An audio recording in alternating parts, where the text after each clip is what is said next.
Maintenant, et encore merci, je voudrais donner la parole à notre dernier orateur aussi pour cette table ronde, qui est Monsieur Anthony Dedouche, spécialiste de programme au Conseil de concertation pour l'approvisionnement en eau et l'assainissement, ce qui est aussi au centre de ce thème, puisque un des objectifs de développement durable, un des 17 objectifs, c'est la question de l'eau et notamment l'accès à une eau potable pour tous. Donc vous avez la parole, 5-7 minutes maximum, s'il vous plaît. Merci.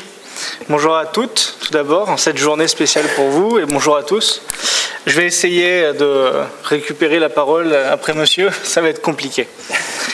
Alors j'avais voilà, super. Donc j'ai décidé d'appeler cette courte présentation l'accès aux services sociaux de base pour les femmes et les filles comme quelque chose d'indispensable pour la réalisation des ODD.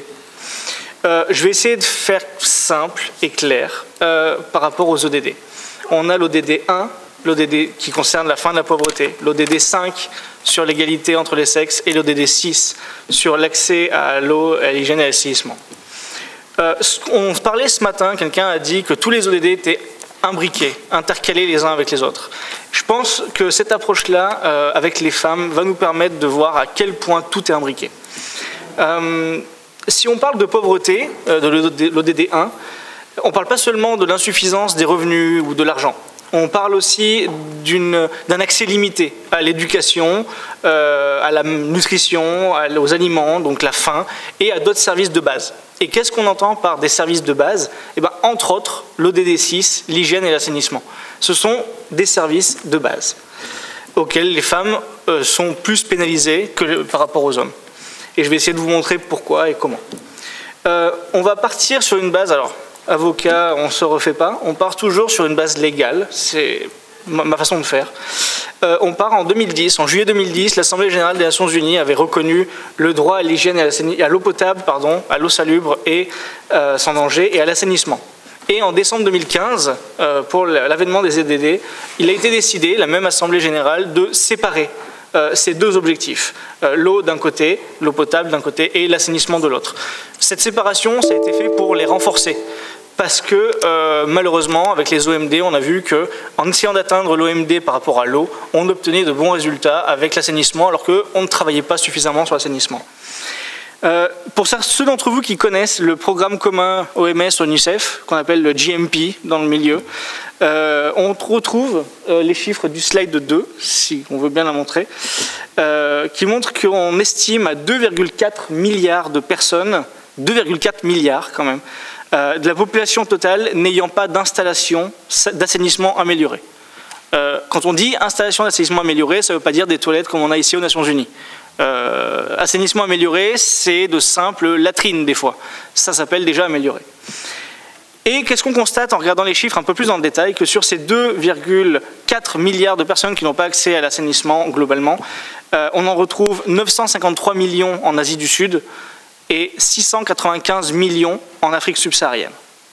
Et dernier petit chiffre intéressant, sur tous ces pays-là, qui ont moins de la moitié de leur population, donc moins de 50% de la population qui a accès à l'hygiène, à l'assainissement dans leur pays, on retrouve sur 47 pays concernés, plus de 30 pays africains.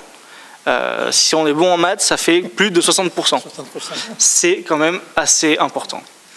Pourquoi on parle de l'hygiène et de l'assainissement, et surtout concernant les femmes et les filles?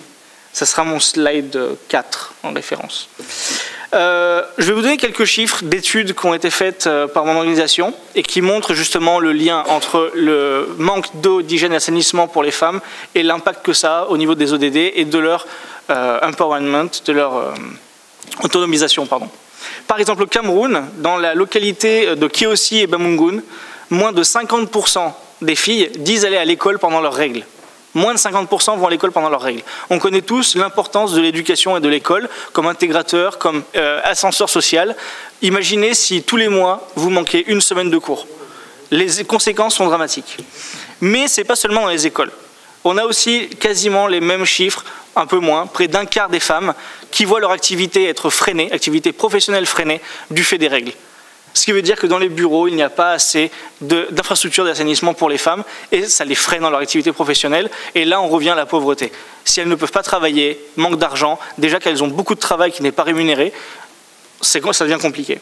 Au Niger, un autre pays dans lequel on travaille, 18 à 30% des toilettes disposent de verrous à l'intérieur. Imaginez des toilettes qui ne ferment pas. Alors nous, ici, on a de la chance, les toilettes sont séparées. À la rigueur, vous avez une collègue, une amie qui va rentrer, c'est gênant, mais à la rigueur, sans plus. Mais imaginez quand les toilettes sont en plus non séparées. Ça complique encore largement les choses. Enfin, dans la région de Kédougou, au Sénégal, on a visité 4 établissements scolaires. Dans toute la région, on en a pris 4 au hasard. Sur les 4, il y avait 2 établissements qui n'avaient tout simplement pas de toilettes, et 2 autres où les toilettes n'étaient pas fonctionnelles.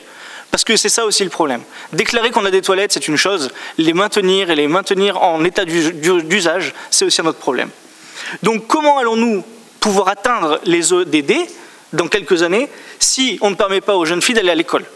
Comment on veut atteindre les ODD si on ne permet pas aux femmes de participer à la vie active économique de leur pays, de leur entreprise, à plein temps? C'est pas possible.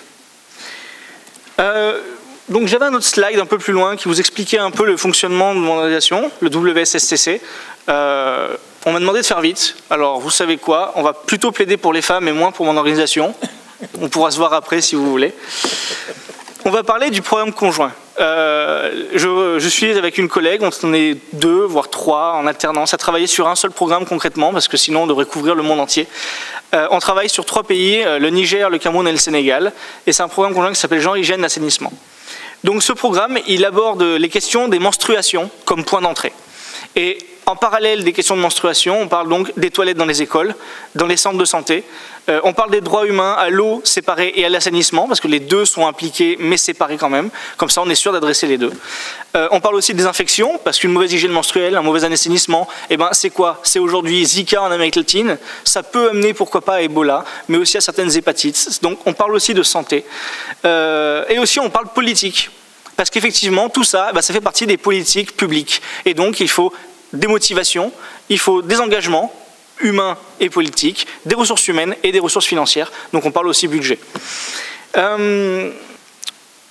Je voulais aussi vous parler des formations d'enseignants, parce que quand on parle d'éducation, on parle des infrastructures de l'éducation, des écoles, mais on ne parle pas aussi assez souvent du rôle des enseignants, qui malheureusement des fois ne sont eux-mêmes pas formés à ces questions, et donc ne peuvent pas les adresser, ne peuvent pas trouver de solutions, si les questions ne viennent même pas.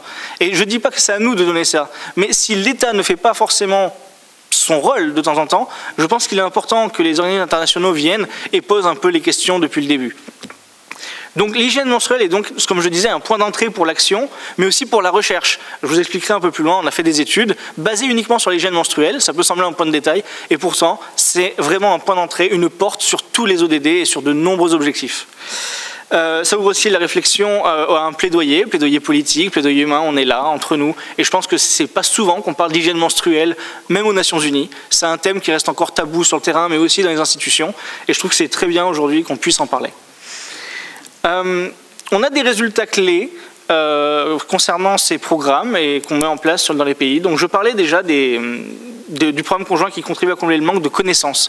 On fait beaucoup de recherches sur le terrain et ces recherches-là, on en a par exemple 6. On en a eu un premier rôle de 3 au Niger, au Cameroun et au Sénégal. Et on en a encore 3 qui viennent. On est en train de travailler sur la dernière actuellement. Donc ces études-là, elles participent aussi dans les réunions comme celle-ci, dans les colloques, à la prochaine CSW à New York, de montrer aussi certaines infographies, des informations clés, qui sont peut-être certains points de détail d'une étude, mais qui peuvent quand même permettre d'ouvrir les mentalités. On essaie aussi de transformer les politiques en vue de la réalisation des droits humains des femmes et des filles, les droits à l'eau et à l'assainissement.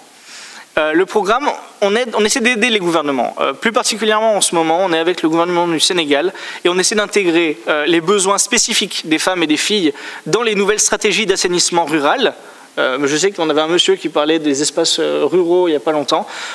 Ils ne sont pas oubliés, parce que si on parle des femmes dans le monde du travail, même informel dans les grandes villes, on parle aussi des petites villes, des villages reculés, qui aussi, les gens méritent des installations sanitaires dignes des droits humains.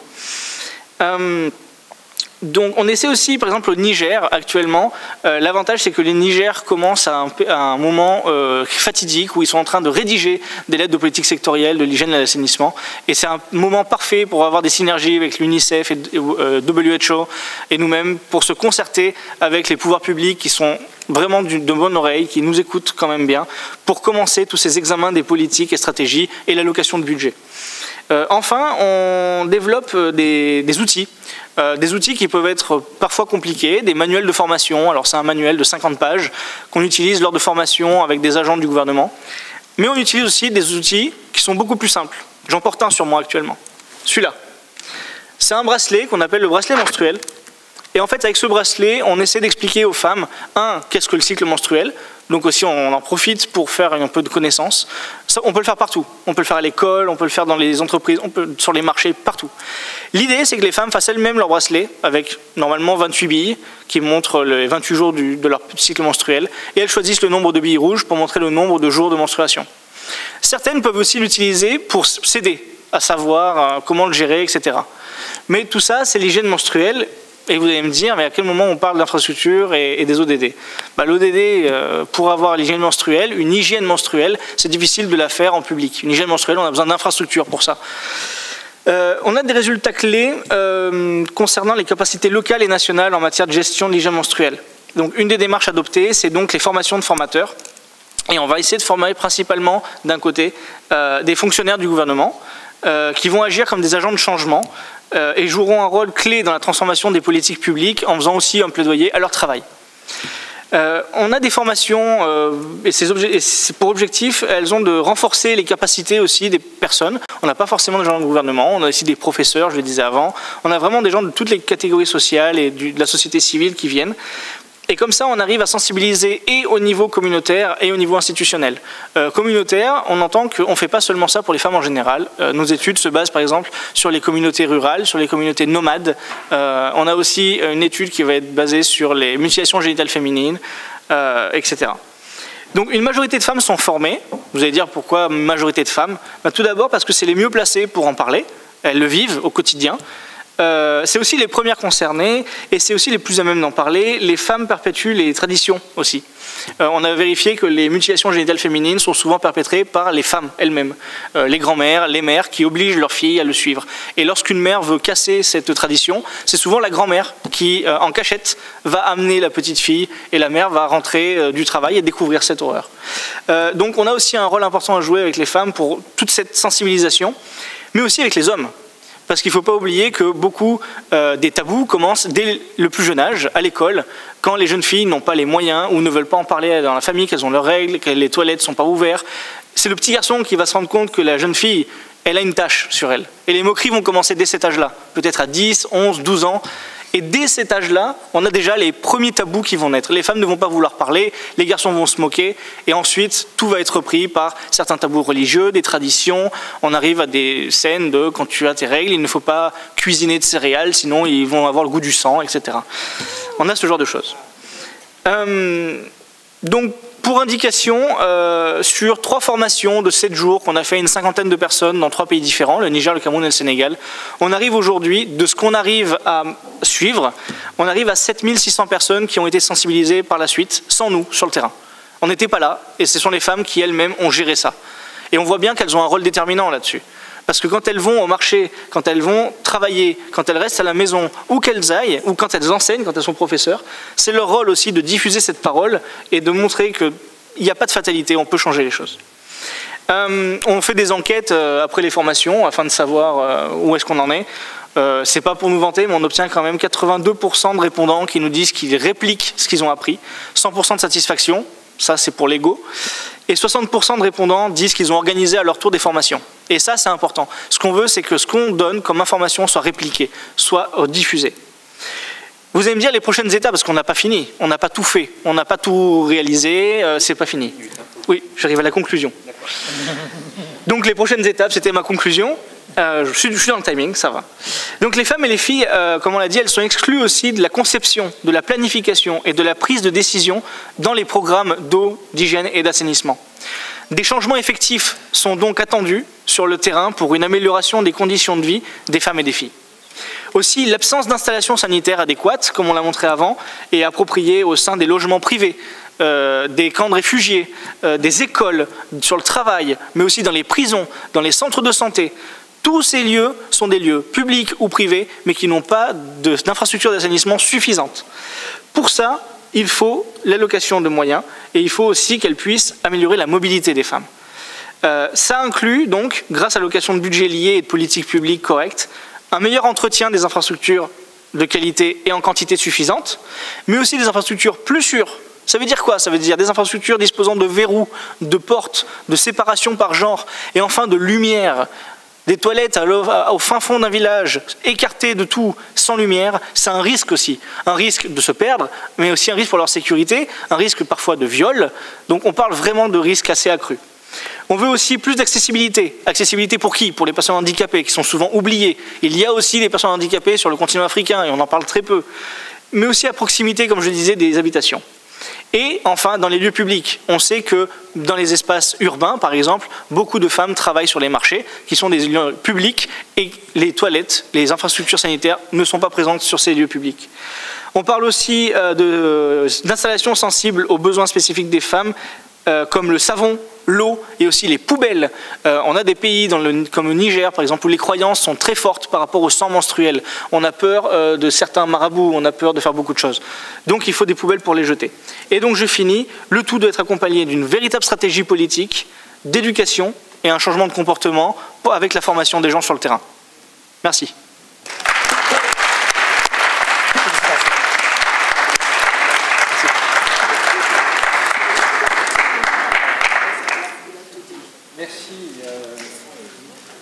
Monsieur Dedouche, je crois que moi je relèverai deux points. C'est d'abord de montrer comment des problèmes très concrets ont des incidences extraordinaires et extraordinairement dommageables sur la santé, sur l'accès aux écoles, sur la sécurité des femmes, sur leur accès à la vie publique, donc à l'emploi, donc aux revenus. Donc on retrouve cette approche horizontale, on peut prendre un point d'entrée et on voit les conséquences que ça a sur 4 ou 5 autres objectifs de développement durable. Et d'autre part, quelque chose qu'on n'a pas entendu jusqu'à présent, c'est-à-dire la nécessité de faire des études de terrain, en quelque sorte la recherche-action. Hein, pas faire des études en l'air, mais des études concrètes sur le terrain qui, après ça, peuvent amener à de nouvelles actions et à de nouvelles pratiques. Donc c'est vraiment très intéressant, votre présentation à ce double titre et encore à d'autres.